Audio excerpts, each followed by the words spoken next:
Morning students. अंधेरे का दीपक कविता हमने स्टार्ट किया था, उसी कविता के सेकेंड स्टैंजा को आज हम देखेंगे। देखते हैं क्या लिखा गया है। बादलों के अश्रु से धोया गया नव नील नीलम का बनाया था गया मधुपात्र मनमोहक मनोरम। कहने का मतलब है बादलों के अश्रु मतलब बादलों के वर्षा को बोला गया है कि वह बताया गया कि जैसे ही वर्षा हुई और वर्षा होने के पश्चात जो है पूरा बादल साफ हो गया और बादल का जो वास्तविक रूप है नव नीला मतलब उसका जो नीला रंग था वो वास्तविक रूप नज़र आने लगा। तो मैं कहने का मतलब है कि दुख के पश्चात जो है सुख का जो आनंद था वो नज़र आने लगा। तो उसी सुख को मनाने के लिए एक कवि ने मधुपात्र की कल्पना की है जिसमें वो शराब पीना चाहते थे। नीलम का बनाया गया था मधुपात्र मन मोहक। जो मधुपात्र था वो नीलम की मणियों से जड़ा हुआ था, बहुत ही सुंदर था, मन मोहक था, मन को मोहने वाला था, मनोरम था, सुंदर था।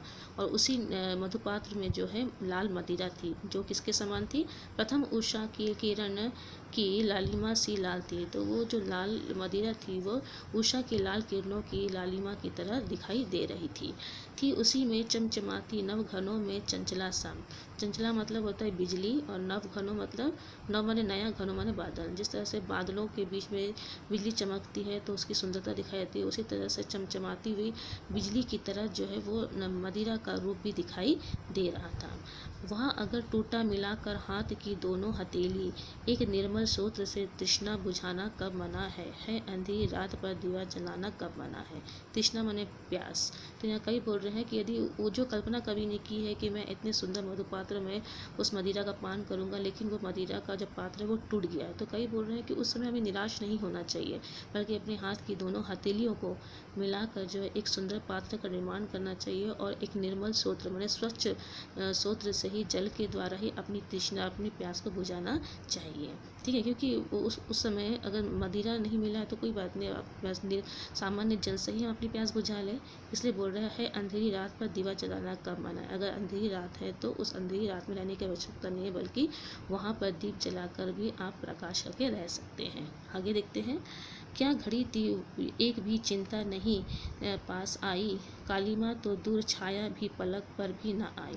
यहाँ कवि बता रहे हैं कि जब उनकी पत्नी उनके साथ थी तो उनके जीवन में हर तरह का सुख था। बोल रहे हैं क्या घड़ी थी, वह समय कितना अच्छा था कि कोई चिंता ही नहीं था जीवन में है। कालीमा तो दूर माने अंधेरा तो क्या, अंधेरा का परछाई भी मेरे जीवन में, मेरे पलक में कभी नहीं आया। मैंने इतने सुख शांति से मैं अपनी पत्नी के साथ अपना जीवन व्यतीत कर रहा था। आँख में मस्ती झलकती, बात में मस्ती था, आँख में जो खुशी का आनंद था, बातों में भी जो है आनंद था, उत्साह था, थी हंसी ऐसी जिसमें सुन बादलों ने शर्माए। मैंने जो हमारे बीच का जो आपसी जो प्रेम था वो इतना अच्छा था कि ये सब बादल भी देख के उसे शर्माए। मैंने इतना सुख था, सुखी से जीवन में अपनी पत्नी के साथ में बिता रहा था, ऐसा कवि बोला। लेकिन अचानक ही उसकी पत्नी की मृत्यु हो गई, तब उन्हें अपना जीवन जो है अंधकार में लगने लगा। बोल रहे हैं वह गई तो ले गई उल्लास के आधार माना। तो बोले वो चली गई तो मेरे जीवन का जो आनंद था वो पूरा आनंद ही चला गया। पर अस्थिरता मैं जो स्थिर ना हूँ, पर समय की मुस्कुराना कब मनाए। लेकिन उस संकट की घड़ी में भी हमें उदास न रहकर अपने जीवन में मुस्कान को लाना चाहिए, क्योंकि ज़िंदगी कभी किसी के लिए रुकती नहीं है, ज़िंदगी बढ़ने का ही नाम है।